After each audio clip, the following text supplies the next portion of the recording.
राजनीति में पवन सिंह एक बार फिर किसी बड़े सियासी खेल के केंद्र में आ गए हैं। क्या उनकी एंट्री ने उपेंद्र कुशवाहा की राजनीतिक रणनीति को फिर से झटका दिया है और क्या एनडीए के भीतर सब कुछ ठीक है जितना बाहर से दिखाई देता है? इन तमाम सवालों की चर्चा इन दिनों बिहार की राजनीतिक गलियारों में तेज हो गई है। क्या कुछ है पूरी खबर और क्यों हो रही है इस तरह की चर्चा, ये जानते हैं इस पूरी खबर को विस्तार से। नमस्कार, स्वराज पोस्ट देख रहे हैं आप, मैं हूं आप सभी के साथ आभा।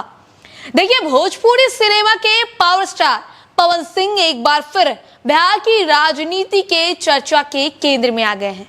दिलचस्प बात यह है कि इस बार भी उनका नाम राष्ट्रीय लोक मोर्चा यानी कि आरएलएम प्रमुख उपेंद्र कुशवाहा के राजनीतिक भविष्य से जोड़कर देखा जा रहा है। राजनीतिक जानकारों का मानना है कि 2024 के लोकसभा चुनाव में काराकाट सीट पर हुए मुकाबले के बाद से ही पवन सिंह और उपेंद्र कुशवाहा का राजनीतिक समीकरण चर्चा का विषय बना हुआ है।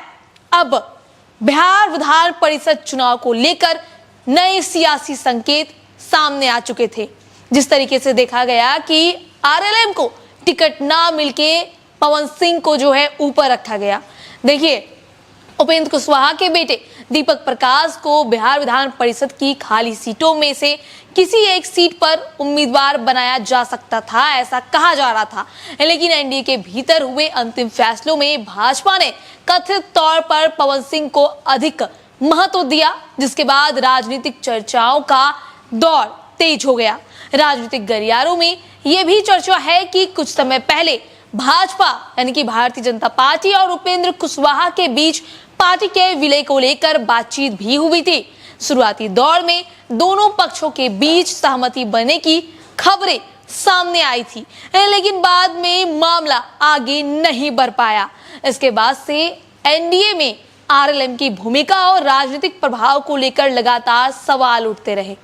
वहीं अगर बात कर ले दीपक प्रकाश के, जो पंचायती राज मंत्री हैं, उनकी स्थिति भी राजनीतिक रूप से काफी महत्वपूर्ण मानी जा रही है। वे बिहार सरकार में मंत्री हैं और 2 बार मंत्री पद की शपथ ले चुके हैं, एक बार नीतीश सरकार के समय और एक बार सम्राट सरकार के समय। लेकिन अभी तक ना तो वो विधानसभा के सदस्य हैं और ना ही विधान परिषद के।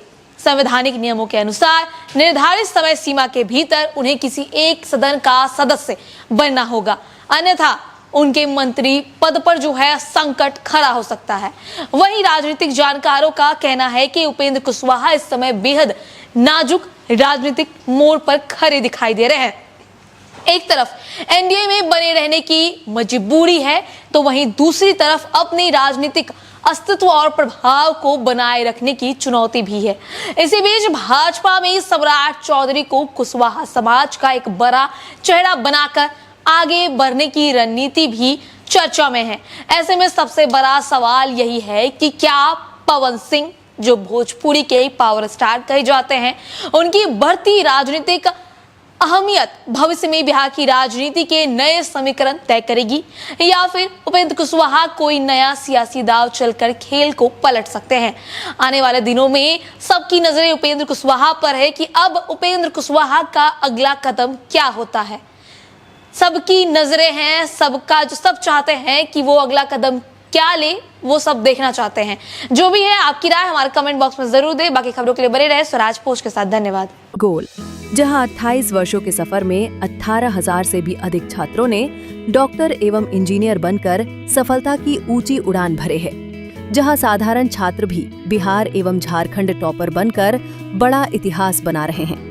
दूरदर्शी शिक्षाविद श्री विपिन सिंह के मार्गदर्शन में मेडिकल एवं इंजीनियरिंग के लाखों छात्रों के लिए आशा की किरण के रूप में गोल, द रिजल्ट फैक्ट्री